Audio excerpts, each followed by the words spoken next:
దీనికి కొంత నేపథ్యం ఉంది. 2014 విభజన చట్టంకి ముందు మేము పూర్తి మద్దతు ఇచ్చాము, విభజన చేశాము. ఆ నష్టాన్ని, ఆ బాధని మేము భరిస్తా ఉన్నాం. ఎప్పుడైతే చంద్రబాబు నాయుడు గారు అమరావతి రాజధానిని ప్రకటించారో అప్పుడు మా విభజిత ఆంధ్రప్రదేశ్ కాంగ్రెస్ కమిటీ అధ్యక్షులుగా మాజీ మంత్రివర్యులు రఘువీరారెడ్డి గారు ప్రదేశ్ కాంగ్రెస్ కమిటీ అధ్యక్షులుగా ఉన్నారు. దాని మీద అభిప్రాయ సేకరణ కోసం సి రామచంద్రయ్య గారు మాజీ మంత్రి గారితో కమిటీ వేశారు.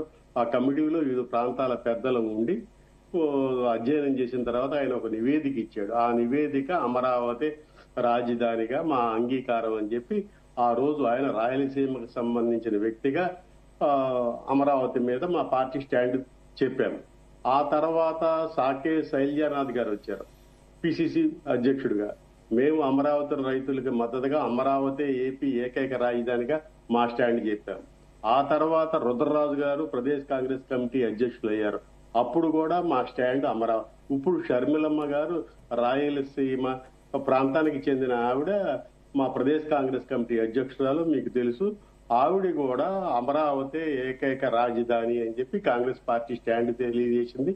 కాంగ్రెస్ పార్టీ స్టాండ్ ని కాంగ్రెస్ పార్టీ అధిష్టాన వర్గం కూడా ఖరారు చేసింది. ఇందులో మాకు శషబిషలు లేవు. 3 రాజధానులను 30 రాజధానులను అదేమీ లేదు. ఏదైతే ఆంధ్రప్రదేశ్ విభజన చట్టంలో మార్పు చేస్తున్నారో దానికి మా పూర్తి సంఘీభావం మద్దతు ఉంటుంది. ఏవైతే విభజన చట్టం అని చెప్పి ఇప్పుడు ఇది 3వసారి సవరణ చేస్తున్నట్టు పత్రికల్లో వార్తలు వస్తున్న నేపథ్యంలో మేమేమంటామంటే అప్పుడేదో అడ్డంగా ఆంధ్రప్రదేశ్ నుంచి ఇచ్చేశారో ప్రత్యేక హోదా అనేది చట్టంలో పెట్టలేదు కాబట్టి మేము ఇవ్వలేకపోయామన్నారు. ఇప్పుడు వాళ్ళకి అంత బ్రహ్మాండమైన మెజారిటీ ఉండగా చట్టంలో ఆ పదం కూడా స్పెషల్ స్టేటస్ అని చేస్తే అందరికీ ఎవరికి అభ్యంతరం ఉండదు కదా. మీరే కదా తిరుపతి వెంకన్న సాక్షిగా మేము ఆంధ్రప్రదేశ్ కి ప్రత్యేక హోదా ఇస్తామని చెప్పి ఓట్లు ఎన్ని తీసుకొని 2014లో అధికారంలో ఉన్నోళ్ళు మీరు ఇప్పుడు కేవలం అమరావతికి చట్టబద్ధత కల్పించడం కోసం సవరణ చేయటమే కాదు, 3 ప్రాంతాల అభివృద్ధికి సంబంధించిన వెలుగుబండి ప్రాంతాల అభివృద్ధికి సంబంధించిన ఏదైతే విభజన చట్టంలో ఉన్నాయో వాటన్నిటిని అమలు మీద ఒక చర్చ మాత్రం జరగాల్సిన అవసరం ఉంది.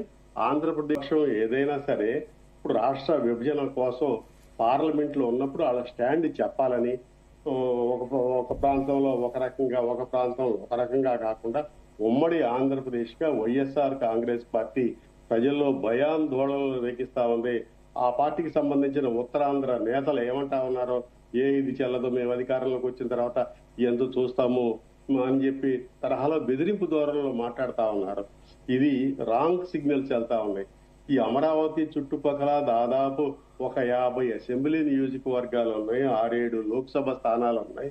మీరు రాబోయే స్థానిక సంస్థల్లో ఎన్నికల్లో కానీ, కార్పొరేషన్ ఎన్నికల్లో కానీ, అసెంబ్లీ ఎన్నికల్లో కానీ అమరావతి మాకు వద్దు అని చెప్పి ఎన్నికల్లోకి ఓటు అడగడానికి మీకు వెళ్లే నైతిక హక్కు లేదని చెప్పి సవినయంగా మనవి చేస్తా ఉన్నాం. ఏదేమైనా రాష్ట్ర రాజధాని మూలంగానే ఇతర ప్రాంతాల అభివృద్ధి ఇమిడి ఉంది. అందుకని ఏకాభిప్రాయంతో అందరం మనసు మార్చుకొని, వైకాపా ఒకలాగా మాట్లాడుతుంది, సజ్జల రామకృష్ణారెడ్డి గారు ఒకలాగా మాట్లాడుతున్నారు, ధర్మాన ప్రసాదరావు గారు, పెద్దలు బొత్స సత్యనారాయణరావు గారు ఒకలాగా మాట్లాడుతున్నారు. ఇది కాదు, గందరగోళ పరిస్థితులు లేకుండా ఒక అమరావతిని ఆంధ్రప్రదేశ్ విభజిత ఆంధ్రప్రదేశ్ శాశ్వత రాజధాని బలమైన రాజధానిగా ఉండే దానికోసం తగు చర్యలు తీసుకుంటే బాగుంటుందని కాంగ్రెస్ పార్టీ అభిప్రాయపడుతుంది. కాంగ్రెస్ పార్టీ ముమ్మాటికి అమరావతికి అనుకూలమే.